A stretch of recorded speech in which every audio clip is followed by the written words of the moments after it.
ikut merasakan dampak merebaknya pandemi COVID-19. Sepinya pembeli membuat puluhan pedagang di Mall CBD Ciledug, Tangerang, Banten memilih tutup toko pada Selasa siang.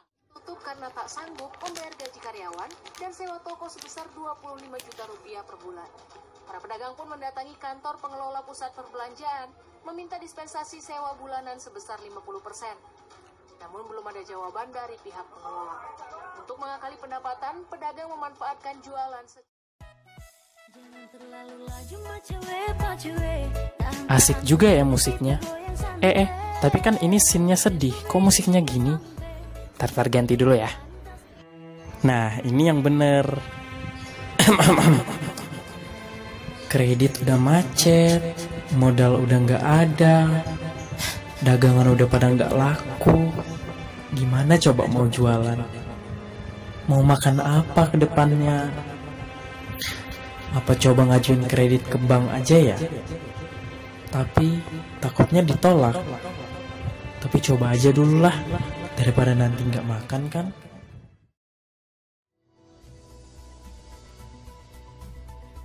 Assalamualaikum warahmatullahi wabarakatuh. Perkenalkan, saya Yogi Prastia, dan dalam video kali ini saya akan menjelaskan prinsip 5C dalam pemberian kredit oleh bank kepada nasabah. Pada prinsipnya, prinsip 5C ini selalu diberikan oleh lembaga perbankan untuk memberikan fasilitas kredit kepada nasabahnya untuk menjamin prinsip kehati-hatian dalam pemberian kredit. Nah, apa saja prinsip 5C tersebut? Ikuti videonya selengkapnya. Selamat siang, selamat datang di Bank Jono. Ada yang bisa kami bantu, Bapak?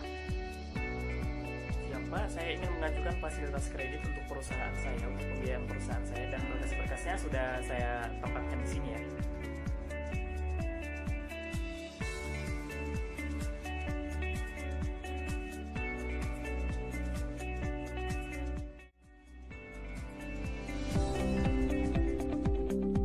Prinsip yang harus diperhatikan dalam pemberian fasilitas kredit yang pertama yaitu karakter atau kepribadian.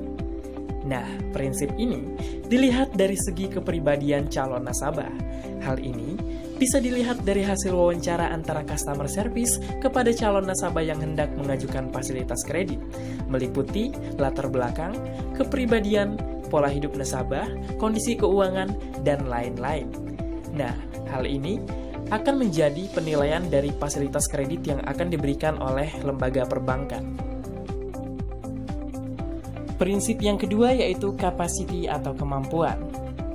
Nah, pada dasarnya, prinsip ini ditujukan untuk menilai calon nasabah dari kemampuan dalam menjalankan pengelolaan keuangan yang ada pada usaha yang dimilikinya.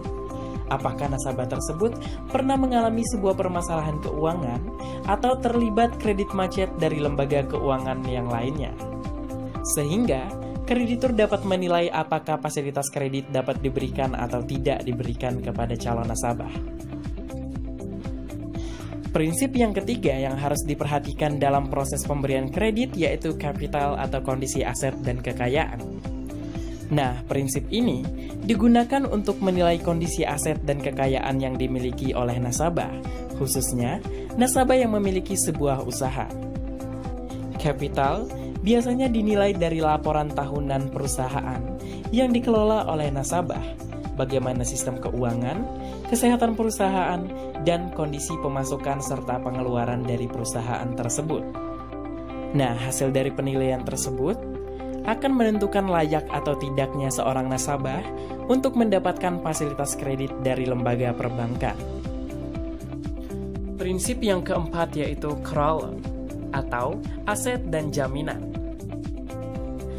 Pada dasarnya, prinsip ini digunakan untuk menilai suatu aset ataupun jaminan yang diberikan oleh nasabah kepada pihak lembaga perbankan. Prinsip ini perlu diperhatikan bagi calon nasabah yang akan melakukan transaksi kredit kepada pihak perbankan. Karena ketika nasabah sudah tidak mampu memenuhi kewajibannya dalam mengembalikan atau membayar hutang kredit kepada pihak bank, maka bank dapat mengeksekusi jaminan yang sudah diperjanjikan dalam perjanjian kredit ini. Prinsip kelima yang harus diperhatikan yaitu condition atau kondisi. Hal ini merupakan faktor yang menyangkut lingkungan ekonomi di luar pribadi atau faktor eksternal dari nasabah. Nah, biasanya para lembaga perbankan akan melakukan survei ataupun analisis terkait dengan perusahaan ataupun tempat tinggal calon debitur. Jika pencari kredit adalah perusahaan, maka kondisi lingkungan makroekonomi dan sektor industri di mana perusahaan tersebut berada perlu dianalisis oleh pihak bank. Hal ini dilakukan untuk melihat segala kondisi yang akan terjadi pada saat pemberian kredit berlangsung. Nah, bagi kalian yang ingin belajar tentang hukum dan mengetahui informasi seputar dunia hukum, langsung saja follow Instagram @legalaccessid dan jangan lupa subscribe YouTube channel Legal Access ID karena di sana banyak sekali memberikan informasi-informasi seputar isu-isu hukum terbaru dan tentunya dikemas dengan hal-hal yang sangat menarik. Terima kasih. Wassalamualaikum warahmatullahi wabarakatuh. Selama dekat hampir masuk